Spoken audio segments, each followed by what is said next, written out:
Chapter 13 is achieving energy sustainability. So we're going to be looking at a lot of alternative energy sources. The Wright project, which was the Roosevelt Island tidal energy project, was the first commercial tidal energy plant. It's using the tides to capture that energy of moving water. So the tides are moving in and out, and it's allowing it to have 6 underwater turbines, and that can power 8 New York City residencies. It's relatively little environmental impact. It's also not producing a huge amount of energy, but it does not divert water. It doesn't use dams. The fish are protected by screens so that they don't get caught in the turbines. It's invisible. It's predictable, and it's near major coastal populations. It only produces 1 megawatt, whereas a fossil fuel plant can produce upwards of 500 megawatts. But it's a step in the right direction. So what is renewable energy? Well, non-renewable, which is what we learned last time, are the ones that are impossible to replace. These are our natural gas, oil, coal, and nuclear. And then we have some other categories of potentially renewable. They can be replaced if we don't consume them more quickly than they can be replenished. These are things like wood. If we cut down the trees and we don't harvest them as quickly as we can regrow them. There's non-depletable. The amount available tomorrow does not depend on how much we use today. These are things like wind and solar and hydroelectric. And then there's renewable, where we put potentially renewable and non-depletable into one category. They provide about 13% of the energy worldwide, 7% in the United States, and biomass provides 86% of the energy in sub-Saharan Africa. And this is a nice diagram that shows those non-renewables that I mentioned, natural gas, oil, coal, and nuclear, along with the potentially renewable, if we use them sustainably, and then things that are non-depletable. And we consider potentially renewable and non-depletable under that category of renewable. So energy conservation, finding ways to use less energy. Things that we want to look into are things like a tiered rate system, where customers pay a low rate for their first increment of electricity they use, and then they pay higher rates as that use goes up. The idea is to encourage people to reduce their energy use. Things like conservation, to not use an appliance or use energy at a more efficient time. Running your dishwasher before you go to bed so that you're using that energy at non-peak times can save energy.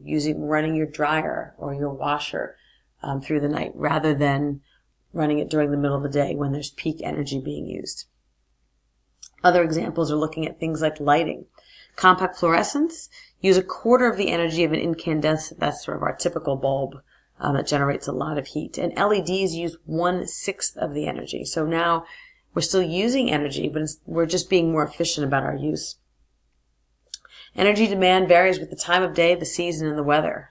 If you think about things like air conditioner use, heat use. People are awake during the day, so electricity is going to be generated and used much more during the daytime than at night. When an electricity plant can't handle the demand, it's referred to a brownout. It happens a lot in the summer when there's a lot of air conditioners running. And peak demand is the greatest quantity of energy used at any one time. So an electric company has to be able to meet peak demand.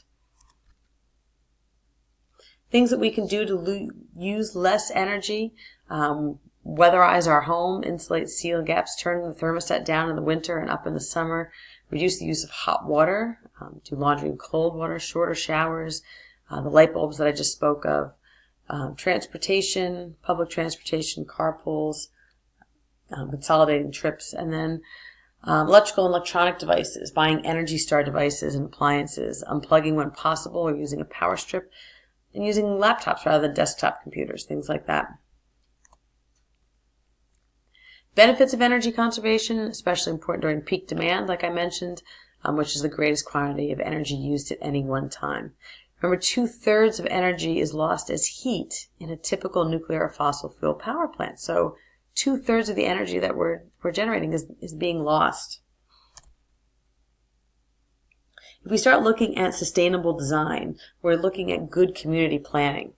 An example is things like passive solar design, which I believe shows up here. Looking at passive solar design is a technique that takes advantage of solar radiation to maintain a comfortable temperature in the building. So constructing a house with windows that are south-facing to allow that light and heat in. Dark colors will help absorb heat in areas where it's cooler, and light colors will help reflect heat in areas where it's warmer. Things like thermal inertia, the ability of a material to retain heat or cold. Things like stone and concrete have high thermal inertia. You can think about how the sidewalk will stay warm well after the sun goes down. Things that have low thermal inertia are things like wood and glass.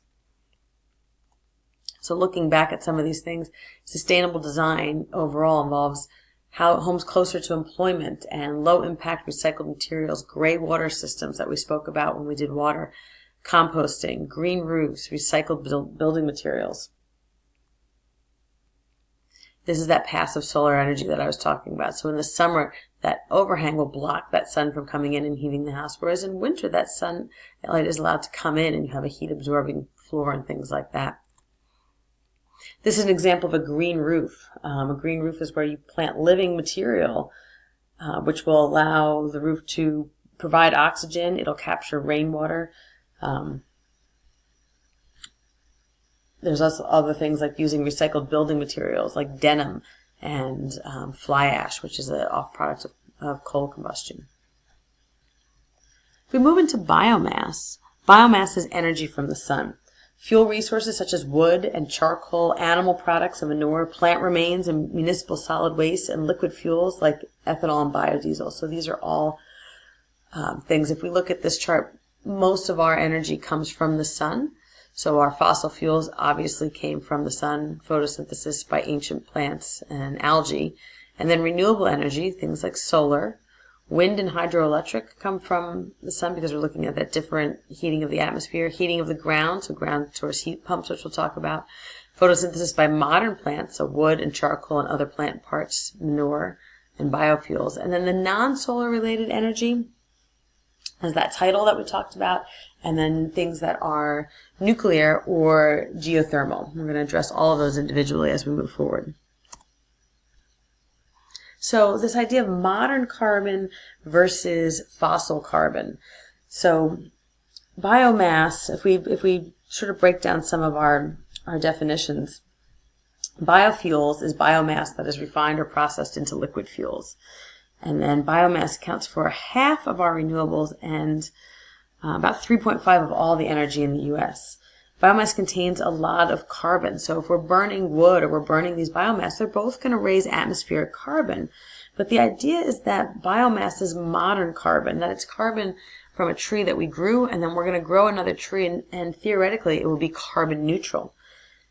If we use the biomass at a faster rate than we replenish it, it's not going to be carbon neutral. So it depends on how it's used. Fossil fuels is ancient carbon. It's carbon that's stored and sequestered. It shouldn't be used. So we are definitely having a net increase in carbon in the atmosphere.